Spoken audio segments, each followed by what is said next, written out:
Colloque NPA Le Figaro, je suis en compagnie de Frédéric Daruty, directeur exécutif de Prisma Media. Bonjour Frédéric. Bonjour.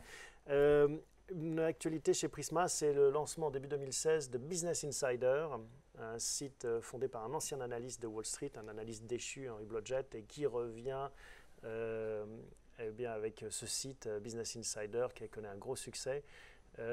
Pourquoi est-ce que Prisma s'est intéressé à Business Insider ? Alors Business Insider, c'est une des actualités du groupe, hein. Il y a beaucoup de lancements actuellement.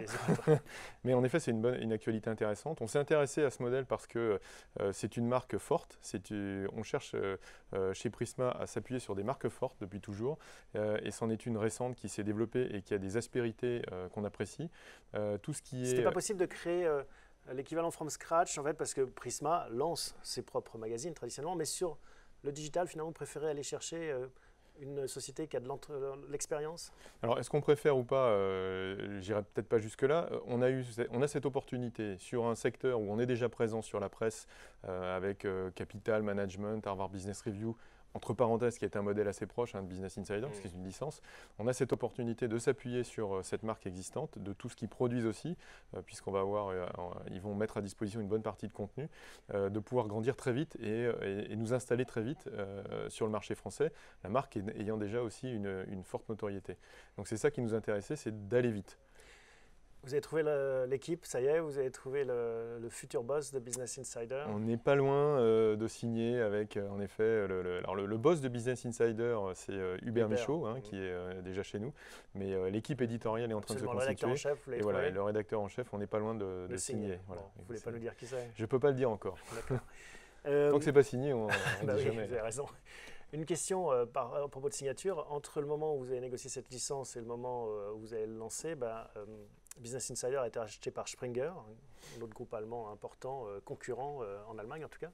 Ce n'est pas un problème finalement de développer un business qui est racheté par un concurrent? Alors, on avait bien identifié qu'ils s'étaient intéressés quand même à cette cible. Ils étaient rentrés en minoritaire déjà depuis plusieurs mois. Ils sont passés de 9 à plus de 80%, je crois.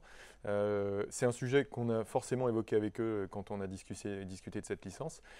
Et ils ont eu au moins la décence de nous dire ce qui risquait d'arriver. On a choisi d'avancer dans ce terrain-là, mais ce n'est pas un problème malgré tout, parce qu'on le fait déjà, ou d'autres le font déjà avec nous dans d'autres pays, par exemple sur le print en Hollande, où on a la licence de Vogue, la licence de Glamour, et en France, c'est un concurrent qu'on dénace. Donc, c'est pas un sujet... C'est possible dans le monde des médias. C'est possible, exactement. Alors, vous me repreniez à raison. En effet, ce n'est pas la seule actualité du groupe. Vous lancez d'autres magazines, notamment à destination des femmes seniors. Vous avez identifié que c'était une cible qui lisait encore le papier. Alors, on a lancé déjà 2 magazines féminins depuis le début de l'année, avec Flo et As You Like, donc qui sont sur des tranches d'âge différentes. Et là, en effet, on se lance avec Serengo, qui est une cible assez intéressante. On pense qu'elle n'a pas trouvé encore tout son bonheur dans la presse actuelle, sur les sujets sur lesquels on a envie de leur parler. Et c'est les femmes plus mûres, mais c'est les femmes qui, comme le dit le slogan, veulent rester plus jeunes et plus longtemps. Donc c'est ça qu'on pense pouvoir leur apporter. Et on pense aussi avoir une vraie réponse aux annonceurs au travers de ce magazine et donc d'un contexte éditorial assez valorisant. Donc ça veut dire que contrairement au Cassandre, le papier n'est pas encore mort, il y a encore des choses à faire dans la presse papier. Il y a plein de choses à faire. C'est vrai qu'on s'est beaucoup digitalisé, on a fait beaucoup d'acquisitions digitales, on a une croissance organique qui est forte en digital. Maintenant, aujourd'hui, on est encore à 80% à peu près, un peu plus de 80% de nos revenus sur tout ce qui est print. Et tous nos lancements et toutes nos initiatives sur le print fonctionnent. Harvard Business Review, Flow, As You Like, sont des initiatives qui marchent. Toute la diversification et les extensions de marques sont des sujets qui fonctionnent bien, comme sur Géo, Ça m'intéresse ou Capital. Donc il y a aujourd'hui un lectorat qui existe, il ne faut pas l'oublier, il ne faut pas le lâcher. Et puis ils savent reconnaître la valeur de ce contenu et ils payent un prix qui aujourd'hui nous amène à un modèle économique qui tient la route. Surtout que sur le digital, les écueils sont nombreux aussi. On continue à voir monter tout ce qui est adblock. Comment est-ce que, quand on est un groupe qui vit en partie de la publicité sur le digital, on vit cette montée en puissance? On le vit forcément pas très bien.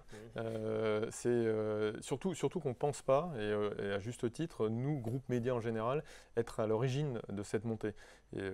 C'est d'autres acteurs, notamment beaucoup de tout ce qui est lié au streaming, qui ont lassé forcément les utilisateurs. Donc on se doit d'être sensible et d'être à l'écoute de l'utilisateur et de ne pas lui proposer n'importe quoi en publicité. C'est pas quelque chose sur lequel on était non plus, hein, de faire n'importe quoi.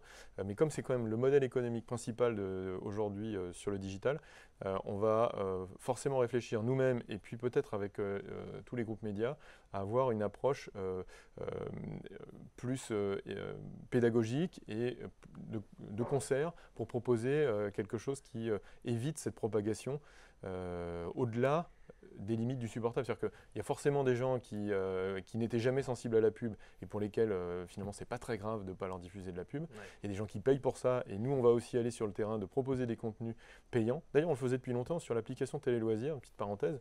Depuis toujours on a dit à nos utilisateurs, si vous voulez arrêter la pub, vous pouvez vous abonner. Et ça marchait bien alors, bien, je ne vais pas dire que ça marche bien, mais on a plusieurs dizaines de milliers de téléchargements et de personnes qui payent pour ne pas avoir la publicité. À propos de modèle, pourquoi ne pas réfléchir à un Spotify de la presse où on pourrait s'abonner à 10 € par mois et lire tout ce qu'on veut en termes de presse comme on le fait en matière de musique? Alors, je ne suis pas certain que ça soit un modèle vertueux. Les initiatives qui ont eu lieu par le passé, comme celle de Relais, ont plutôt été arrêtées. C'est-à-dire que l'usage du contenu, finalement, s'avère assez limité. Et toute la profondeur qu'on souhaite proposer à l'utilisateur, elle n'est pas du tout perçue. Et finalement, c'est plus du papillonnage, c'est très superficiel. Et ce n'est pas du tout la valeur qu'on a envie de diffuser. Donc, forcément, on va sur des modes de diffusion qui vont être nouveaux. Le mode de vente à l'article va forcément se développer. Il y a des acteurs comme Blendle qui sont lancés en Allemagne, qui vont arriver en France et pour lesquels on est très attentif et on discute avec eux. Maintenant, proposer un abonnement illimité sur ce type de contenu, ce n'est pas exactement la même attention qui est portée à la lecture d'un magazine qu'à l'écoute de la musique dans des circonstances diverses et variées.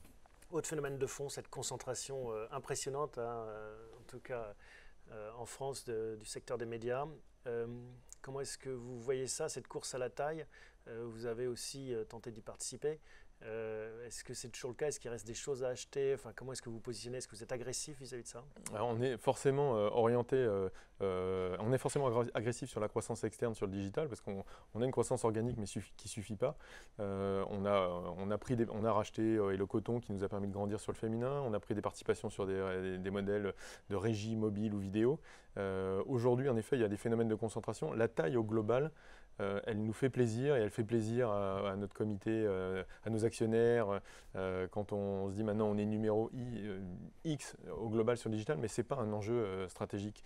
Ce qu'il faut, c'est être fort sur des verticales, mais pas être fort au global. Fort au global, Facebook, Google ou Microsoft le sont. Ils sont toujours plus forts que vous. Ils seront forts, bien sûr, ils savent aller beaucoup plus vite dans plein de pays. Donc nous, on cherche à être fort sur des verticales. Et en effet, là, on est attentif et on cherche à grandir sur le féminin, l'entertainment, l'économie. Soit par des acquisitions, soit par des modèles aussi comme Business Insider qui nous permet d'avoir une taille critique sur ce secteur. En termes d'acquisition, quel type de cible avez-vous en tête? Est-ce que c'est plutôt de la technologie? Est-ce que c'est plutôt du contenu, de la publicité, encore autre chose? C'est un peu tout, très honnêtement, à chaque fois avec quelques réserves ou avec quelques précautions. Le contenu nous intéresse, mais on sait le faire quand même. On est quand même une société qui est équipée de quelques journalistes. Hein, c'est la moitié des salariés ont une carte de presse, donc on sait faire le contenu. Maintenant, il y a certains contenus qu'on n'a pas.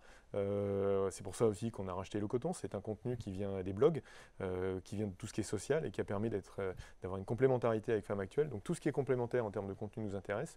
La technologie nous intéresse. On a d'ailleurs racheté en début d'année la société Recatch qui nous faisait notre application Télé Loisirs, qui nous fait toujours.